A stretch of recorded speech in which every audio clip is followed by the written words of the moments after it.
Hello and welcome. Please like, share, subscribe and comment what you want to see in the future. Over to the video. Hello and welcome to this video about what raid compositions you could and should play in TBC.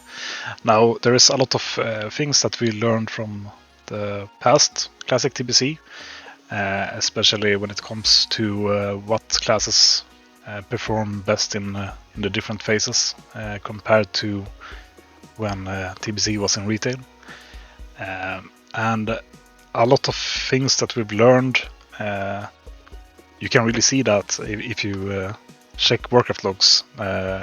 Most of the logs now are archived, but if you check Warcraft logs, you can see how the meta changed during TBC, and like where we had a lot of prot warriors in the start, and we had barely any prot warriors at the end. So a lot of guilds and groups changed how the meta looked during the entirety of Classic TBC, and there was also like new ways to play the game in some senses. For example, you could have melee weaving hunters at the end, or towards the end. It was way more common than in the beginning of the Classic TBC, and you could also see some groups stacking warriors for speed running in Black Temple, while most people thought maybe you should have warlocks and mages the entire time. But this raid composition that I'm gonna do and the variations of it will mainly focus on a high tier guild, but not the top tier guilds. I feel like the top tier guilds will have more of a flexibility. They might be able to demand people to change classes mid-expansion, depending on how the meta differs from phase to phase. But this is more for a guild that each person is gonna play their class the entirety of TBC. They're not gonna be forced, at least, to change classes. But there are some changes that you could do that are not too major. But kicking off, the tank trio. For some bosses you need 3 tanks, most bosses it's 2 tanks. But what I found very helpful was having 2 pharaohs and 1 prot paladin. So the pharaohs, for one, they get a lot of armor very early on in the expansion with the tier 4 gear, so they can reach or be at least close to armor cap really early on in the expansion. So they take quite a lot of less damage, and they also have quite a high health pool.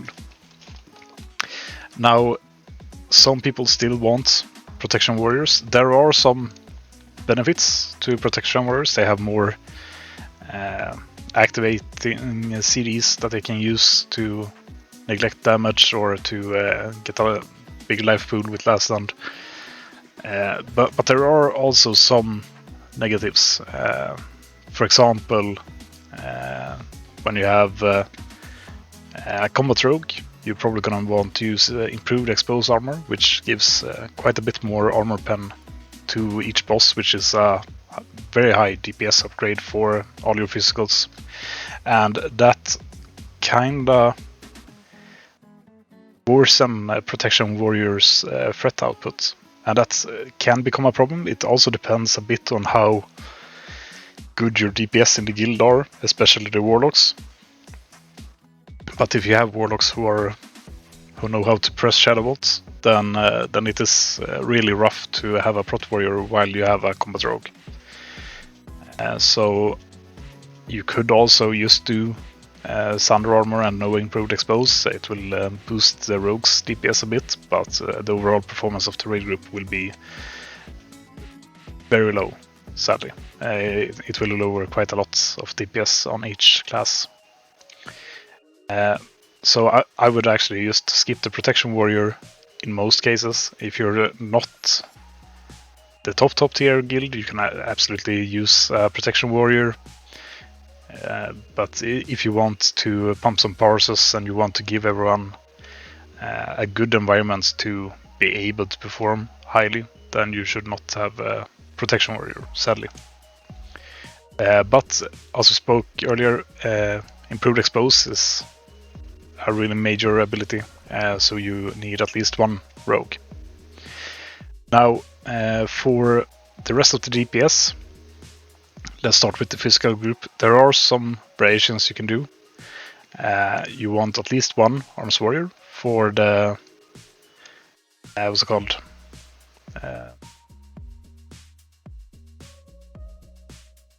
For the Blood Frenzy debuff, which increases all physical damage done by 4%, which is huge. What we found out in TBC Classic was that you could play a spec called Kebab Arms, where you dual wield instead of have your big two-hander. Now, I would recommend Kebab since it's a higher DPS output from the Arms Warrior, but also in a less serious skill you could also just go the regular Arms Warrior route, of course. Now, apart from this, we want not one but two enhancement shamans, and hopefully these enhancement shamans know how to totem twist a bit so that you can get both the Wind Fury and the agility for both groups. You want at least one Beastmaster Hunter and one Survival Hunter. Now, apart from this, you also want one Wretch Paladin for the extra crit and damage, or crit damage improved skill of the Crusader. In addition to the normal effective judgment of the Crusader spell will also increase the critical strike chance of all attacks made against that target by an additional 3%. So that's 3% crit for the entire raid. If they Seed Twist, they can also do quite a lot of damage, which is probably expected in a higher performance skill, but maybe not so in a more casual environment. But I would personally recommend Seed Twisting. I played a bit of Retribution Paladin during TBC and it was really fun. Apart from this, you also would want in this group, since you have Enhancement, you have Retribution and you have Feral, you do want another warrior for the battle shout. And this is where the Fury Warrior fills a really nice spot. Now for the next group, Group 3, Fury Warrior also pumps quite a lot of damage, but yeah. For the next group, you want one or two mages. Kind of depends on how your roster looks from Classic, or if you're recruiting new people, you can choose a bit for tier 1 and tier 2. It's really nice to have two mages, or phase 1 and phase 2, but phase 3, they fall off a bit. They more or less use the same gear, same for phase 4.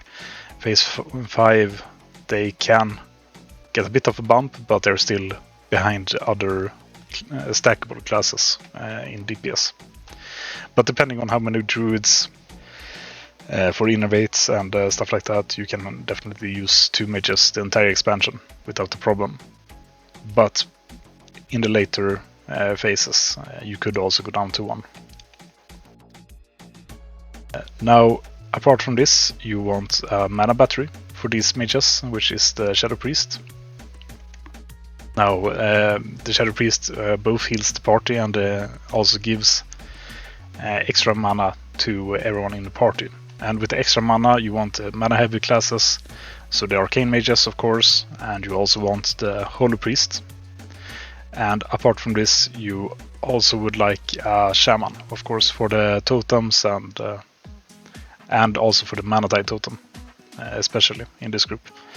So you have 3 mana heavy classes, you have a mana battery, namely the Shadow Priest, and you have the Restoration Shaman. So this is our 2 first healers done in the comp. Then what I prefer to do is a Warlock group. And here you can do either 2 Destro, 1 Affli, or 3 Destro, and you put Affli in another group later. You want the Balanced Druid, both for the extra crit from Munkin form in this group, and Warlocks scale very well with crit since they have the improved Shadow Bolt spec, where they do more damage if or all shadow damage done to the target does more damage if you get a crit, or you have a chance to get it. So if one Warlock gets a crit and procs the improved Shadow Bolts, then these two gets extra damage on the Shadow damage. Note worth is that the Shadow Priest also benefits from this, so that means more mana in group 3, and it also means that the crits or the improved Shadow Bolts eats up. So the more Warlocks you have generally means that you get more value out of having a Warlock group. In this group I usually put the Elemental Shaman for the extra crit and spell hit as well. And you definitely want at least one Shaman in each group for Bloodlust or Heroism.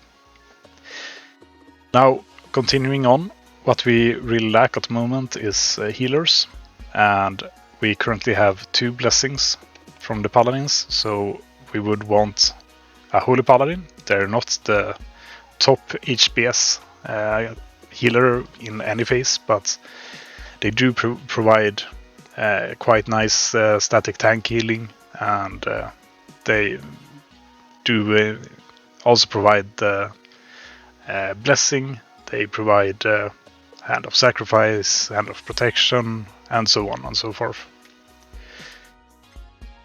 Now, apart from this, we want at least one more Resto Shaman. And since we don't have an Affliction Warlock yet, we want to put on Affliction Warlock here. So currently we have 4 healers. Most raids would want to opt for 5 healers.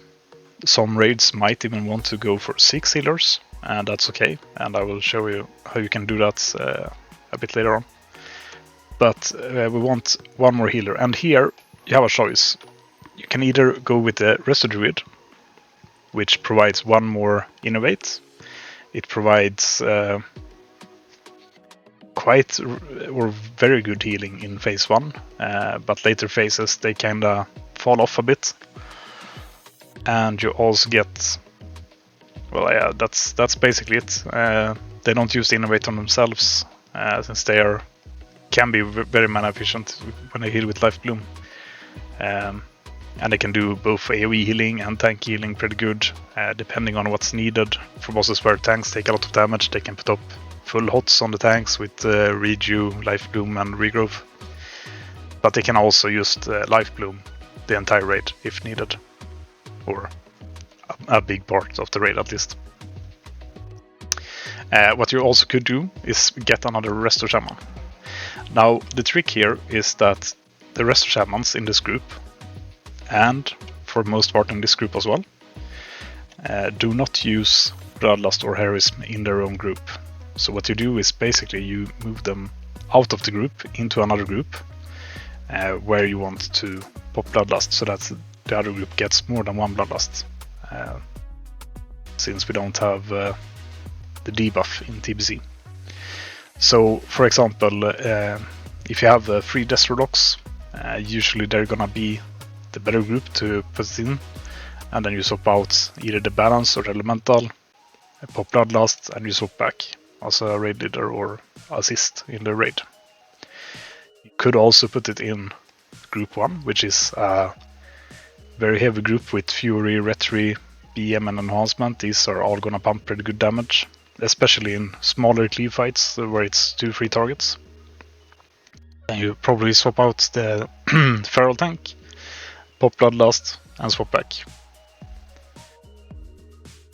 So this way you can get more Bloodlusts out in each group, which will in turn increase your raid DPS quite a lot, and it will also give you an extra chance to perform better for all your raiders, since with more damage you get a shorter kill time, which means that the percentage of the fights that Bloodlust or Heroism is up is higher.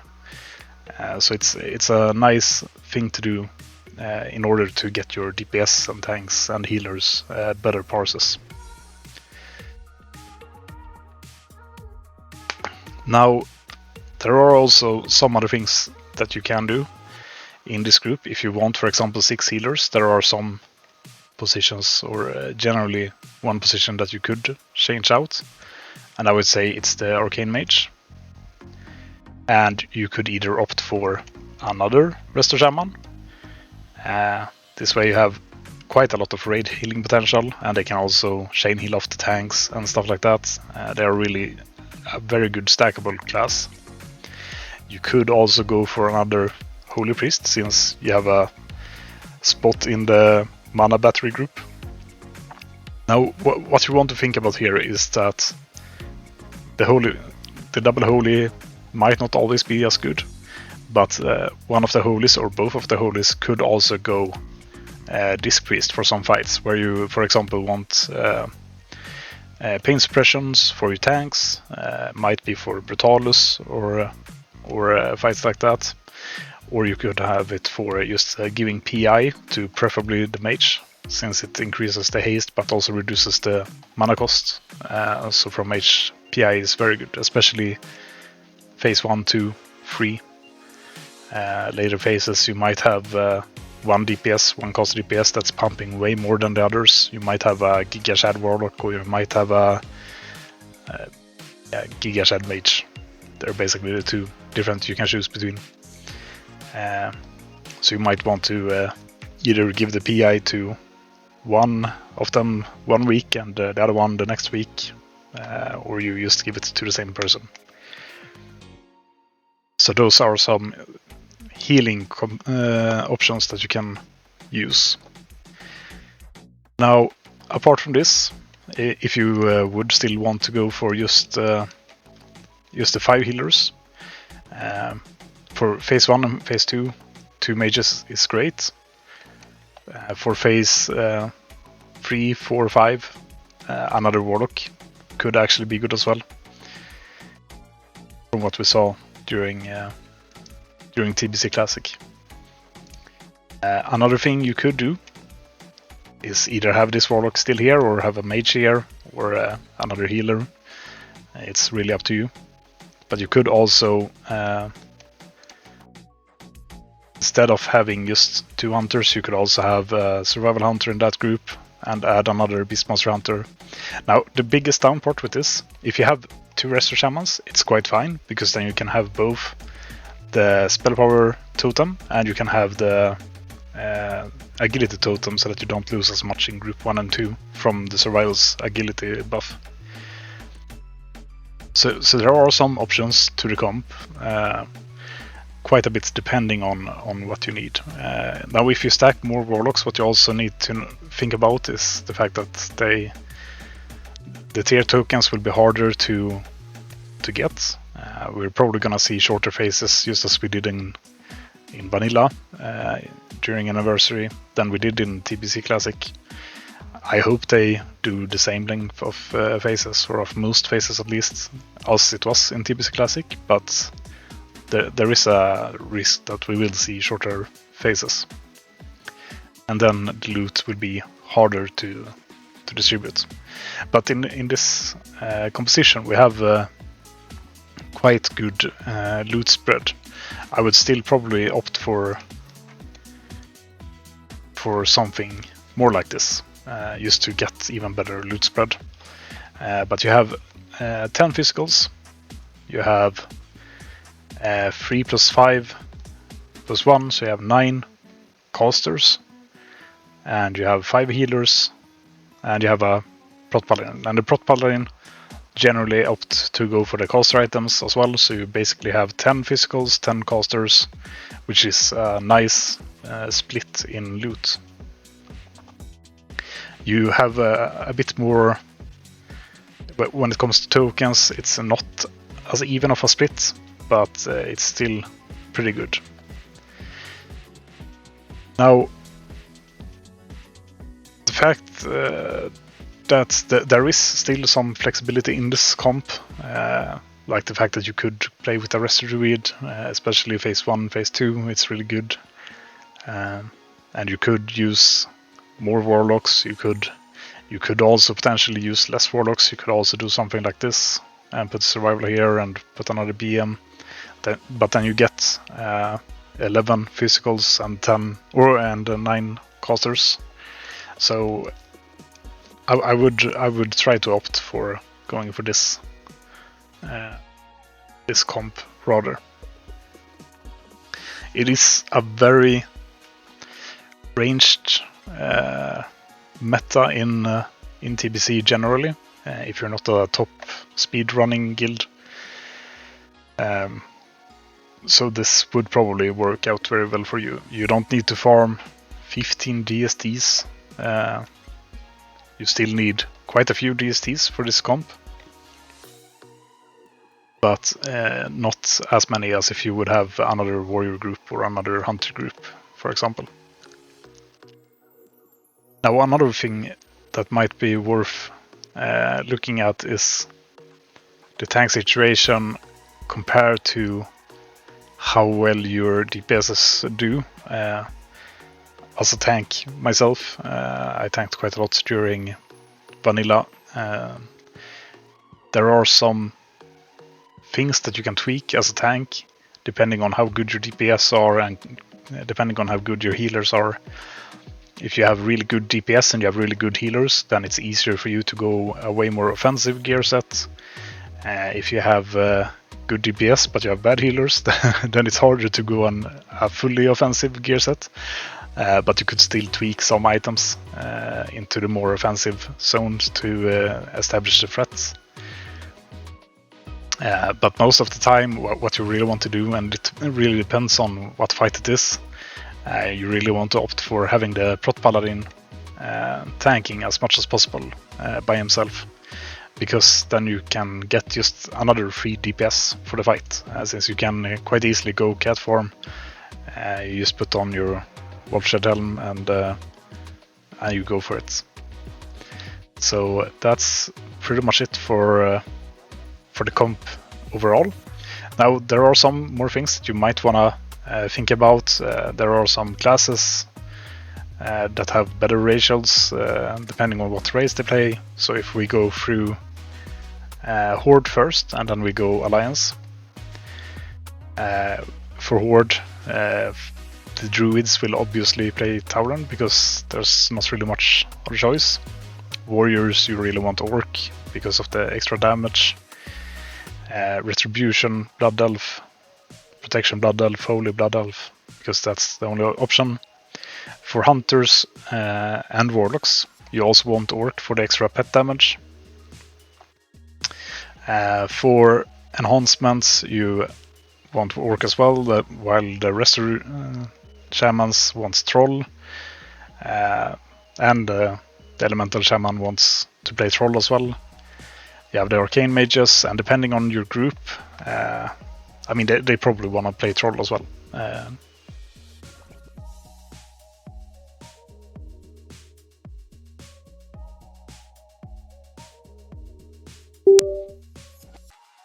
Yeah, the Arcane Mages want to play Troll as well. Your Shadow Priest probably want to play. It depends a bit. Like it might be your Holy Priest might be a Giga Shad PvP here, so you might want to play Undead or something like that. But the Priest role does not matter as much on the Horde side as it does on the Alliance side, I would say. But yeah, that's pretty much all the ratios for Horde. Yeah, the Combat Rogue, you want him to play Orc, but he might play Undead. Depending on how hardcore you are, you might want him to reroll into another racial. It also depends a bit on if he has really good gear from Classic. There are some gear from Classic that you might still want to use, especially some trinkets. Badge of the Swarm Guard and the Kel'Thuzad trinket. So if the rogue happens to have those, but he's playing Undead, then yeah, you might want to let him stay Undead. But going over to Alliance, yeah, the Druids are gonna play Night Elf, of course. The Warriors and the rest you want to have as humans. Rogue as well, human, for the sword mace specialization. All of the shamans will be playing Draenei. The hunters, you also want to be playing Draenei because of the racial, the extra hits in TBC. There is a split where Paladin and Paladin, Warrior, Hunter Draeneis give physical hits or melee hits, while Shaman, Mage, Priest gives spell hits. It's not as in later expansions where they just give hits in general. It's a differ here. So the Shamans will be playing Draeneis. You will have the if you have 5 Shamans at least, you will have the spell hit in each group. So the Hunters, you really want them to play Draenei for the melee hit in the 2 physical groups. Over to Group 3, the Mages probably want Gnome. Human is not that bad since you have the extra Spirit. It's not as good as Gnome, but there are pros and cons to it. I would opt for Gnome, but it's not really terrible if they would go Human either. Shadow Priest, since the Priest gets an extra spell, depending on what racial they play, the Shadow Priest you really want to be playing as Draenei, because they give an extra mana battery as Alliance. While the Holy Priest you want to play as Human for the extra Spirit. The Destrolox, you probably want them playing Gnome or Human. It doesn't really matter that much. Balanced Druid will be Night Elf. Elemental Shaman will be Draenei. The Prot Paladin, here is depending on what kind of guild you are in, or if you're pugging. But in a bit more serious guild, you probably want to opt for Human for the extra expertise on swords, which you will mainly be using. You might be using a mace as well, and then still Human for the extra expertise. If you find that you have some, you might be having trouble to survive, then Stone Skin Form from Dwarf is really nice. It's also nice if you boost Straton with the Find Treasure so that you can see which boxes have the holy water and not. And for the removing the bleed from Morose and some other bosses. So it kind of depends. Like you already have your bubble where you can bubble and cancel Aura Bubble instantly to just remove a debuff. But you can also use Stone Skin Form as a Dwarf, while you get a bit more threat output as a Human. So depending on if you want to opt for the threat output or if you want to opt for the more safer defensive ability, you can choose whatever you want really.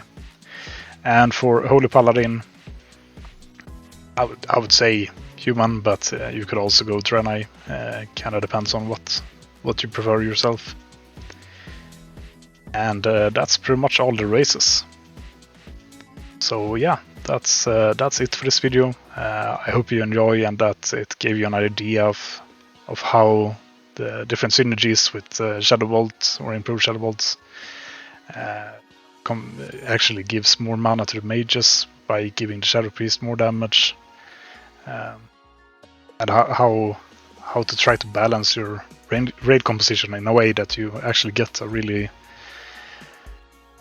nice raid composition that you can use from phase 1 to phase 5 without any issues. And from different bosses you might want to tweak some stuff, but 1 week maybe one of your enhancement shamans is gone and you have to put a Resto Shaman in group 2, and you don't get both Wind Fury and Agitotem, and it's a bit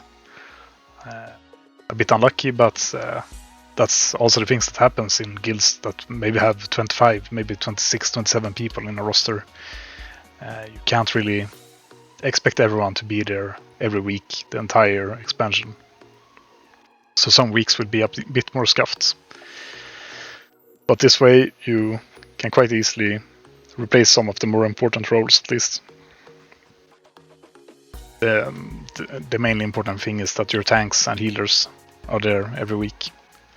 It would be nice to have your balance druid there every week, and for that reason you might want to have a rest druid as well.